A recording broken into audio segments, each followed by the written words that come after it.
തുടരുന്നു ഒരാൾ ജീവിതത്തിലേക്ക് തിരിച്ചു നടന്ന വിധം.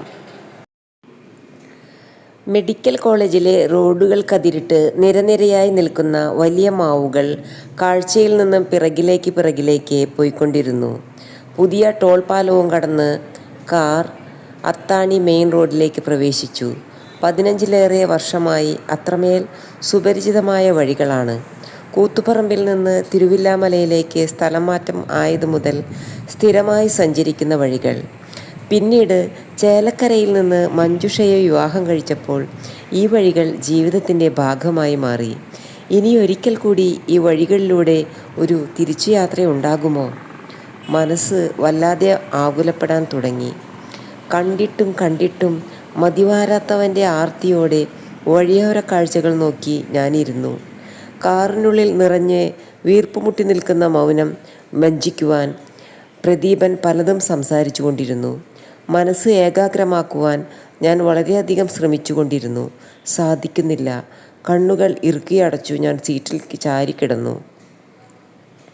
ദൈവമേ, ഈ പ്രതിസന്ധി തരണം ചെയ്യാൻ എനിക്ക് ശക്തി തരണമേ, ഞാൻ പ്രാർത്ഥിച്ചു. എങ്കിലും എനിക്കത് ഉൾക്കൊള്ളാനാവുന്നില്ല. ജീവിതത്തിൽ, അതും ഈ ചെറുപ്രായത്തിൽ, ഒരു ക്യാൻസർ രോഗിയായി മാറുമെന്ന് സ്വപ്നത്തിൽ പോലും ഞാൻ ചിന്തിച്ചിരുന്നില്ലല്ലോ. ഒരു പക്ഷേ എല്ലാ മനുഷ്യരും ഇങ്ങനെ തന്നെ ആയിരിക്കുമോ? മാരക രോഗങ്ങളെല്ലാം മറ്റുള്ളവർക്ക് മാത്രമേ പിടിപെടൂ എന്ന് വിശ്വസിക്കാനാണ് നമുക്കെപ്പോഴും ഇഷ്ടം. തൃശ്ശൂർ ടൗണിലെത്തിയെങ്കിലും വീട്ടിൽ കയറാതെ ഞങ്ങൾ നേരെ ഡോക്ടർ മനുവിൻ്റെ ക്ലിനിക്കിലേക്കാണ് പോയത്. റിപ്പോർട്ടുകൾ നോക്കിയ മനു വിഷണ്ണനായി. കേരളത്തിലെന്നല്ല, ഇന്ത്യയിലെ തന്നെ ക്യാൻസർ ചികിത്സാ രംഗത്ത് ഡോക്ടർ VP ഗംഗാധരനാണ് ഏറ്റവും മിടുക്കൻ. സാറിനെ കണ്ട് ഒരു സെക്കൻഡ് ഒപ്പീനിയൻ അറിഞ്ഞതിന് ശേഷം മതി മറ്റു കാര്യങ്ങൾ, മനു അഭിപ്രായപ്പെട്ടു. ജീവിതം അപ്പാടെ മാറ്റിമറിക്കുന്ന ചില തീരുമാനങ്ങളെടുക്കാൻ നമുക്ക് രണ്ടിലൊന്ന് ആലോചിക്കേണ്ടി വരാറില്ല. അങ്ങനെയാണ് തിരുവനന്തപുരം RCCയിലേക്ക് റഫർ ചെയ്യപ്പെട്ട ഞാൻ കൊച്ചിയിലെ ലേക്ഷോർ ആശുപത്രിയിൽ പോയി ഡോക്ടർ ഗംഗാധരനെ കാണാൻ തീരുമാനിക്കുന്നത്. മരണത്തെ എനിക്ക് പേടിയില്ലായിരുന്നു. എന്നാൽ പൊടുന്നനെ ഒരു ദിവസം ഞാൻ ഭൂമിയിൽ നിന്ന് ഇല്ലാതായാൽ അനാഥരാക്കപ്പെടുന്ന മറ്റു ജീവിതങ്ങളെ ഓർത്ത് ഞാൻ ആദ്യെടുത്തു. ഭാര്യ, മകൻ, മകൻ്റെ വിദ്യാഭ്യാസം, അവൻ്റെ ഭാവി, അമ്മ, സഹോദരങ്ങൾ, കൂട്ടുകാർ, അവരെ ആരെയും ഇപ്പോൾ സത്യമറിയിക്കേണ്ട. ഞാനും പ്രദീപനും തീരുമാനിച്ചു. അവർ മാനസികമായി തകർന്നാൽ അതും കൂടി താങ്ങാനുള്ള ശേഷി തൽക്കാലം ഈ ഹൃദയത്തിനില്ല. കാര്യമായി ഒന്നും സംഭവിക്കാത്തവനെ പോലെ കുറച്ച് ദിവസം ജീവിതത്തിൽ അഭിനയിക്കാൻ ഞാൻ തീരുമാനിച്ചു. സ്റ്റേജിനെയും ക്യാമറയെയും പലതവണ അഭിമുഖീകരിച്ചിട്ടുണ്ടെങ്കിലും ഇതുപോലൊരു അഭിനയം ജീവിതത്തിൽ വേണ്ടിവരുമെന്ന് ഒരിക്കലും പ്രതീക്ഷിച്ചിട്ടില്ലായിരുന്നു. കടങ്ങളും ബാധ്യതകളും ഒരുപാടുണ്ട്. ഞാനില്ലാതായാൽ ബാധ്യതകൾ ജീവിച്ചിരിക്കുന്നവരെ പിന്തുടർന്നുകൊണ്ടേയിരിക്കും. അത് പാടില്ല. എനിക്ക് ജീവിക്കണം. ജീവിതത്തിലേക്ക് എനിക്ക് തിരിച്ചു നടന്നേ മതിയാകൂ. ദൂരം ഇനി ഏറെ പോകാനുണ്ട്. കുപ്പായമെല്ലാം കീറിപ്പറിഞ്ഞുപോയി.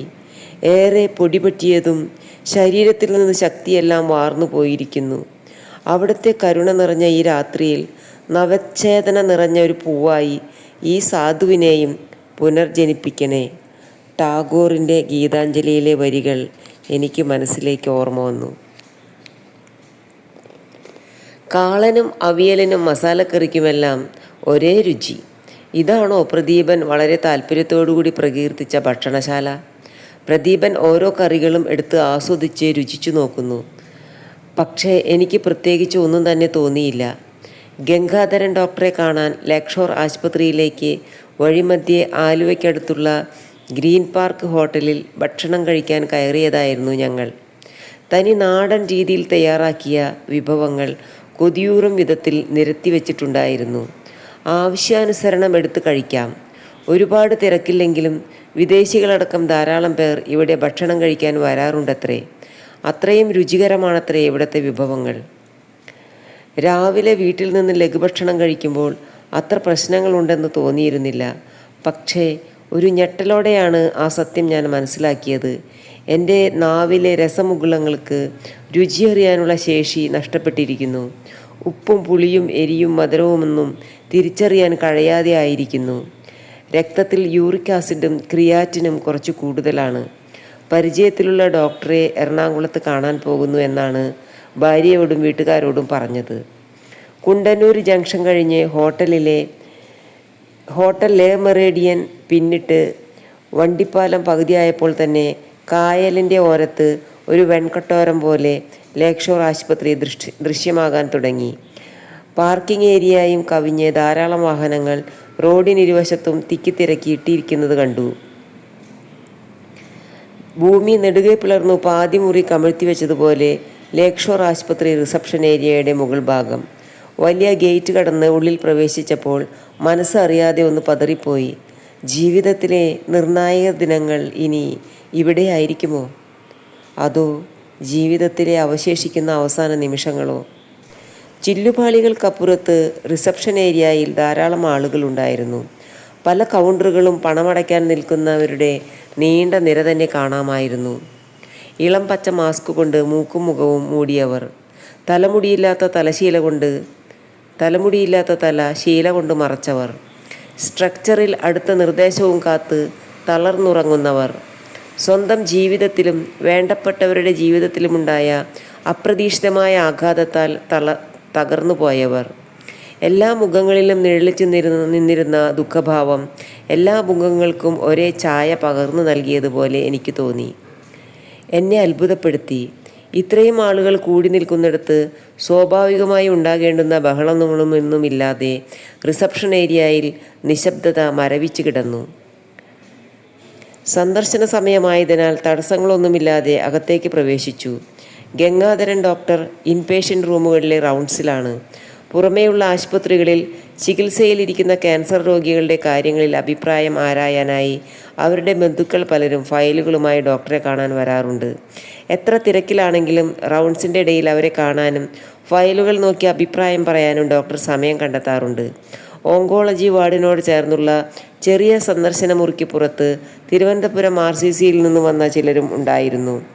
മെഡിക്കൽ കോളേജിൽ നിന്നുള്ള ടെസ്റ്റ് റിസൾട്ടുകൾക്കുമായി പ്രദീപൻ്റെ കൂടെ ഗംഗാധരൻ സാർ വരുന്നതും കാത്ത് മനസ്സിലൊരു കടലിരമ്പത്തോടെ സന്ദർശനമുറിയിൽ ഞാനിരുന്നു.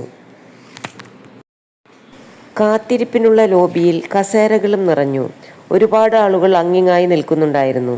ഇന്ന് പതിവിലുമധികം തിരക്കുണ്ടെന്ന് തോന്നുന്നു. ചില ദിവസങ്ങളിൽ രാത്രി 11 മണിയും കഴിഞ്ഞ് ഓങ്കോളജി OP പോകാറുണ്ടത്രേ. അന്വേഷിച്ചപ്പോൾ ബയോപ്സി റിസൾട്ട് ഫയലിൽ വന്നിട്ടുണ്ടെന്നറിഞ്ഞു. 3 ആഴ്ച കിടക്കേണ്ടി വരും. വീട്ടിൽ പോയി അതിനുള്ള തയ്യാറെടുപ്പുമായി വന്നോളൂ. HB കൗണ്ട് വളരെ കുറവാണ്. പോകുന്നതിന് മുൻപ് രക്തം കയറ്റണം. ഗംഗാധരൻ സാർ വളരെ സാധാരണ മട്ടിൽ പറഞ്ഞു. കൂടുതലൊന്നും എനിക്ക് ചോദിക്കാനുണ്ടായിരുന്നില്ല. അല്ലെങ്കിൽ എല്ലാം നേരത്തെ അറിഞ്ഞത് തന്നെയാണല്ലോ. ബ്ലഡ് ട്രാൻസ്ഫ്യൂഷൻ എഴുതി തന്ന സ്ലിപ്പുമായി ഞാനും പ്രദീപനും കീമോതെറാപ്പി വാർഡിലേക്ക് നടന്നു. ആദ്യമായാണ് എൻ്റെ രക്തധമനികൾ ഞാൻ കാണാത്ത സുമനസുഖരായ രക്തദാതാക്കളുടെ രക്തം സ്വീകരിക്കുന്നത്. പഠിക്കുന്ന കാലത്ത് നാട്ടിൽ സജീവമായിരുന്ന വായനശാലയുടെ ആഭിമുഖ്യത്തിൽ രക്തഗ്രൂപ്പ് നിർണയ ക്യാമ്പ് നടത്തുവാനും ബ്ലഡ് ഡോണേഴ്സ് ഫോറം രൂപീകരിക്കുവാനും ഞാൻ മുൻകൈ എടുത്ത് പ്രവർത്തിച്ചിട്ടുണ്ട്. നാളിതുവരെ പലതവണ പല രോഗികളുടെയും പ്രാണരക്ഷാർത്ഥം രക്തദാനം നടത്തുന്നതിനുള്ള അവസരവും എനിക്ക് ലഭിക്കുകയുണ്ടായിട്ടുണ്ട്. ഞങ്ങൾ കീമോതെറാപ്പി വാർഡിലെത്തുമ്പോൾ സമയം രാത്രി 8 മണിയാകാറായിട്ടുണ്ടാകണം. അപ്പോഴും 3-4 രോഗികൾ കീമോതെറാപ്പിക്ക് വിധേയരായിക്കൊണ്ട് ബെഡുകളിൽ കിടക്കുന്നുണ്ടായിരുന്നു. തിരക്കില്ലാതിരുന്നതിനാൽ തൊട്ടടുത്ത കട്ടിലിൽ പ്രദീപന് വിശ്രമിക്കുവാൻ ഇടം കിട്ടി. വാർഡിൽ പൊതുവെ തണുപ്പ് കൂട്ടിയിട്ടിരുന്നതിനാൽ കുറച്ചു കഴിഞ്ഞപ്പോൾ ഞാൻ തണുത്ത് വിറയ്ക്കാൻ തുടങ്ങി. നേഴ്സുമാർ കൊണ്ടുവന്നു തന്ന കമ്പിളിയുടെ ചൂടിൽ ഇറ്റിറ്റു വീഴുന്ന രക്തത്തുള്ളികൾ നോക്കി നിർവികാരതയോടെ ഞാൻ കിടന്നു. ഒരു കുപ്പി രക്തം കയറി കഴിയണമെങ്കിൽ ചുരുങ്ങിയത് 3 മണിക്കൂറെങ്കിലും സമയമെടുക്കും. 2 കുപ്പി രക്തം കയറി കഴിഞ്ഞപ്പോൾ പുലർച്ചെ 3 മണി കഴിഞ്ഞിരിക്കണം. വരാൻ വൈകുന്നതിൻ്റെയും രാത്രി തിരിച്ചെത്താതിരിക്കുന്നതിൻ്റെയും കാരണങ്ങൾ എന്തൊക്കെയാണ് അന്ന് വീട്ടിലേക്ക് വിളിച്ചു പറഞ്ഞതെന്ന് ഞാൻ ഓർക്കുന്നില്ല. അടുത്ത വിളികൾക്ക് മുൻപ്, അടുത്ത അന്വേഷണങ്ങൾക്ക് മുമ്പ് വീട്ടിലെത്തണം. തലേ ദിവസം രാത്രി ഒന്നും കഴിക്കാതിരുന്നത് കൊണ്ടും ഉറക്കക്ഷീണം കൊണ്ടും ഞങ്ങൾ 2 പേരും വല്ലാതെ അവശരായിരുന്നുവെങ്കിലും അപ്പോൾ തന്നെ തൃശ്ശൂരിലേക്ക് തിരിച്ചു. രക്താർബുദങ്ങളിൽ വെച്ച് വളരെ വളരെ അപൂർവവും ഏറ്റവും മാരകവും പ്രഹരശേഷി വളരെയധികം ഉള്ളതുമായ ഒരിനമാണ് പ്ലാസ്മ സെൽ ലുക്കീമിയ. സാധ്യത പരിശോധിച്ചാൽ 1 കോടി ജനതകളിൽ 4-5 ആളുകൾക്ക് മാത്രം പിടിപ്പെടാവുന്ന അത്രയും കുറവ്. അതുകൊണ്ട് തന്നെ ആരോഗ്യ ചികിത്സാ ചരിത്രത്തിലും രേഖകളിലും ഗവേഷണവും പഠനവും വളരെ കുറച്ചു മാത്രം. പ്ലേറ്റ്ലെറ്റുകളുടെ എണ്ണം കുറഞ്ഞ് പ്രതിരോധശേഷി നഷ്ടപ്പെട്ട് രോഗി വളരെ വേഗം മരണത്തിലേക്ക് ആനയിക്കപ്പെടുന്നു. 2 മാസം മുതൽ 7 മാസം വരെയാണ് അസുഖബാധിതരുടെ സാധാരണ ജീവിത ദൈർഘ്യം. ചിലപ്പോൾ അത് 12 മാസം മുതൽ 17 മാസം വരെ പോകാം. ആദ്യഘട്ട കീമോതെറാപ്പി കഴിഞ്ഞ് 2ാം ഘട്ടത്തിലേക്ക് കടക്കുന്ന രോഗികൾ വളരെ അപൂർവം. ഇത്തരം കാര്യങ്ങളൊന്നും തന്നെ എന്നെ ലവലേശം അലസോദരപ്പെടുത്തുകയോ ഭയപ്പെടുത്തുകയോ ചെയ്തിരുന്നില്ല. 3 ആഴ്ച വീട്ടിൽ നിന്ന് മാറി നിൽക്കണം. വീട്ടുകാർ വിശ്വസിക്കാവുന്ന മതിയായ ഒരു കാരണം കണ്ടെത്തണം. ഈ ഒരു ഘട്ടം എങ്ങനെ കൈകാര്യം ചെയ്യണം എന്നതായിരുന്നു എൻ്റെ ചിന്തകളിൽ നിറയെയും. ഒല്ലൂരിലെത്തിയപ്പോൾ വെളിച്ചം കണ്ടൊരു തട്ടുകടയോട് ചേർന്ന് വണ്ടി ഒതുക്കി. രുചിയൊന്നും അറിഞ്ഞില്ലെങ്കിലും ഉറക്കമൊഴിച്ച വടകളും ചായയും കുടിച്ചു. തണുത്ത വെള്ളത്തിൽ മുഖം കഴുകി. കൺപോളകളെ തഴുകി തലോടാനെത്തിയ ഉറക്കത്തെ മാറ്റി നിർത്തി ഞങ്ങൾ വീണ്ടും യാത്ര തുടർന്നു. കിഴക്ക് പ്രഭാത സൂര്യൻ്റെ ചെങ്കിരണങ്ങൾ പതിയെ പതിയെ തെളിയാൻ തുടങ്ങിയിരുന്നു. പുതിയ രക്തം നൽകിയ ഉണർവിൽ പ്രഭാതത്തിലെ പ്രകൃതി ദൃശ്യങ്ങൾ കൂടുതൽ മിഴിവോടെ എന്നിൽ നിറഞ്ഞു. അശുഭ ചിന്തകളെയെല്ലാം മനസ്സിൽ നിന്ന് ആട്ടിയോടിച്ച് പുതിയൊരു ഉത്സാഹത്തോടെയാണ് ഞാൻ വീട്ടിൽ ചെന്ന് കയറിയത്. അസുഖ വിവരമറിഞ്ഞ പ്രിയാനന്ദൻ സങ്കടത്തോടെ വിളിച്ചു. പ്രിയനെ ഞാൻ സമാധാനിപ്പിച്ചു. പൂർവാധികം ആരോഗ്യവാനായി ശക്തനായി ഞാൻ തിരിച്ചു വരും. ഇത് വെറുമൊരു കമേഴ്സ്യൽ ബ്രേക്ക്